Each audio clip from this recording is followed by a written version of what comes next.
જૂનમાં મુન્દ્રા પોર્ટ પરથી 25 ton drugs આવ્યું હતું, જે બાબતે સરકારે લાપરવાહી દાખવતા આખા દેશમાં તે પહોંચ્યું હતું, જેના કારણે મુંબઈમાં ક્રૂઝની ઘટના બની છે। આ પોર્ટ ઉપરથી હાલમાં રૂપિયા 21,000 કરોડનું ડ્રગ્સ પકડાયું હતું। અગાઉ પણ અહીંથી 25 ટન ડ્રગ્સ ઝડપાયું હતું તેવો કોંગ્રેસનો આક્ષેપ છે।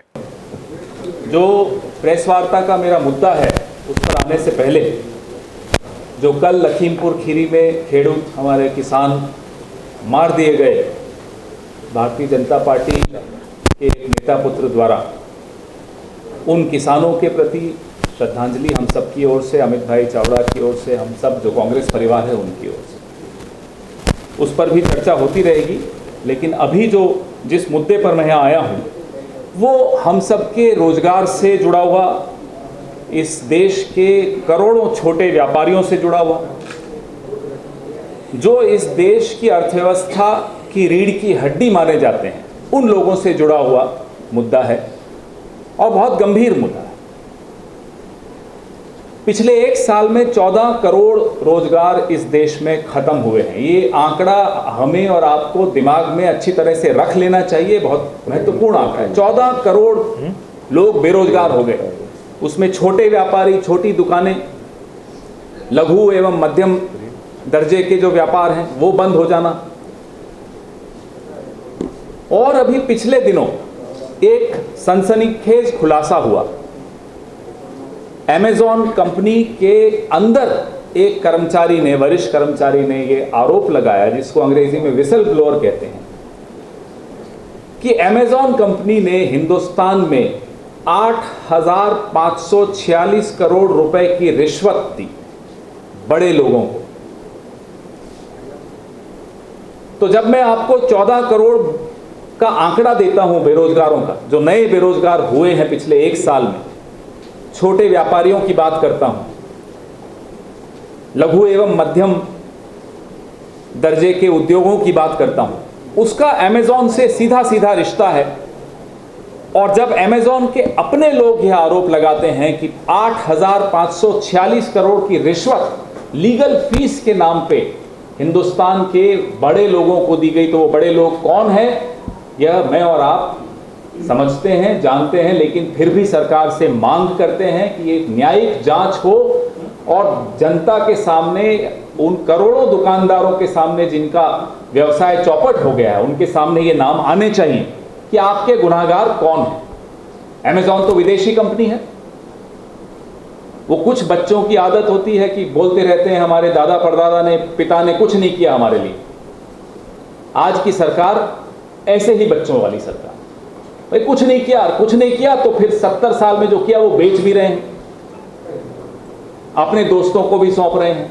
और यहां के जो अपने आत्मनिर्भर भारत की बात करने वाले, ये सुन लें, जो यहां अपने व्यापार चलाते हैं, अपना व्यवसाय चलाते हैं, उनको भी आप बर्दाश्त नहीं कर पा रहे। आप विदेशियों को सुपारी दे देते हो एक तरह से कि कैसे आप यहां के रोजगार को, यहां के व्यवसाय को खत्म करो और सब कुछ अपने हाथ में ले। देश यह जानना चाहता है कि ये 8,546 करोड़ किस नेता की जेब में गया, कौन थे वो नेता, कौन थे वो अधिकारी।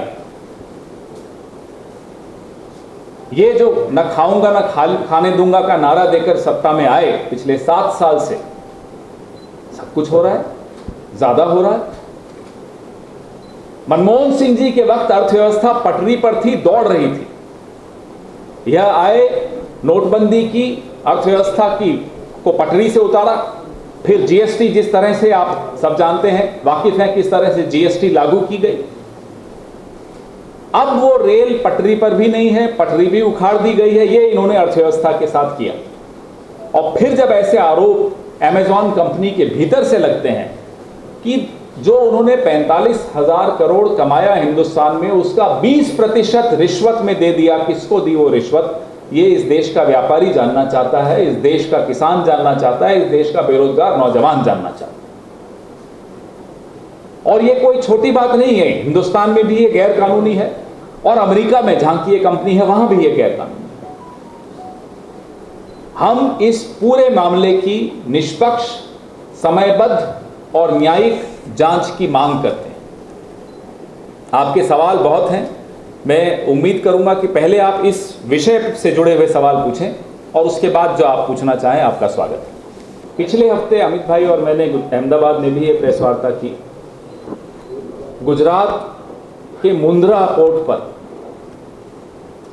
9 जून को 2021 को 25 टन ड्रग्स आए और पकड़े नहीं गए और देश भर में फैल गए। ये दोहरी मार होती है। हमारे नौजवान पीढ़ी को तबाह करने के लिए ये ड्रग्स भेजे जाते हैं हमारे पड़ोसी देशों द्वारा। ये कंधार के ही रास्ते से आए थे, पाकिस्तान का भी इसमें इन्वॉल्वमेंट था। और दूसरी मार क्या होती है, वो ड्रग्स बेचकर जो पैसा अर्जित किया जाता है वो आतंकी गतिविधियों में हमारे ही देश के खिलाफ उपयोग होता है उस पैसे। गुजरात के मुंद्रा पोर्ट से ड्रग्स के तस्करों को ऐसा क्या लगाव है कि बार बार ड्रग्स इसी रास्ते से पूरे देश में फैल रहे हैं। आपने एक पकड़ लिया, वो भी कोई सुनियोजित तरीके से सब एजेंसीज ने मिलकर पकड़ा हो, ऐसा नहीं है।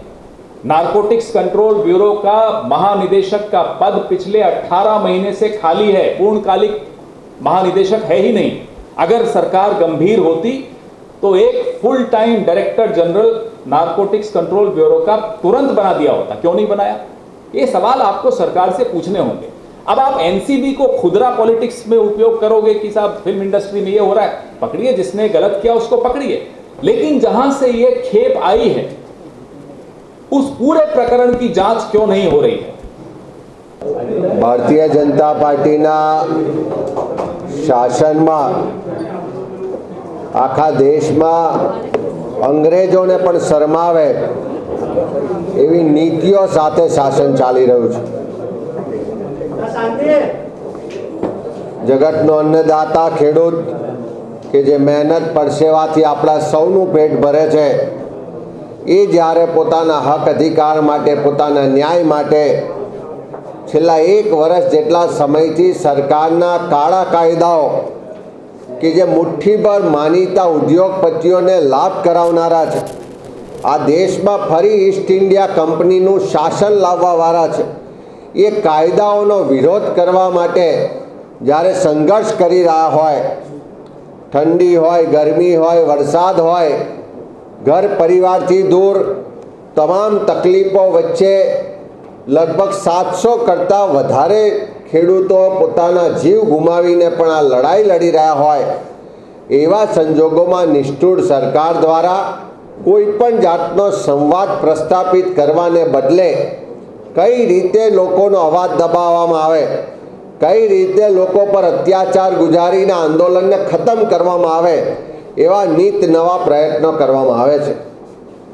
ગઈકાલે ખૂબ દુઃખ સાથે અને આક્રોશ સાથે કહેવું પડે કે લખીમપુર ખેરી ખાતે કેન્દ્ર સરકારના જ એક મંત્રીના પુત્ર દ્વારા આવા જ ખેડૂત આંદોલનકારીઓને બેગુના ખેડૂતો પર ગાડી દ્વારા એમને કૂચડી નાખવામાં આવ્યા અને લગભગ 4 કરતાં વધારે લોકોની હત્યા કરવામાં આવી। આનાથી બિલકુલ પણ શરમ અનુભવવાને બદલે, ગુનેગારો સામે તાત્કાલિક કાર્યવાહી કરવાને બદલે આ ભારતીય જનતા પાર્ટીના શાસકો આ લોકશાહી પરંપરાને ખતમ કરી અને જાણે ફરી દેશમાં અંગ્રેજોની સરમુખત્યારશાહીનું શાસન હોય, અત્યાચારી સરકારના દર્શન કરાવતા હોય, એ રીતે પોલીસ અને પ્રશાસનનો દુરુપયોગ કરી અને કોંગ્રેસના નેતાઓને ત્યાં ઉત્તર પ્રદેશમાં જતા રોકવામાં આવી રહ્યા છે।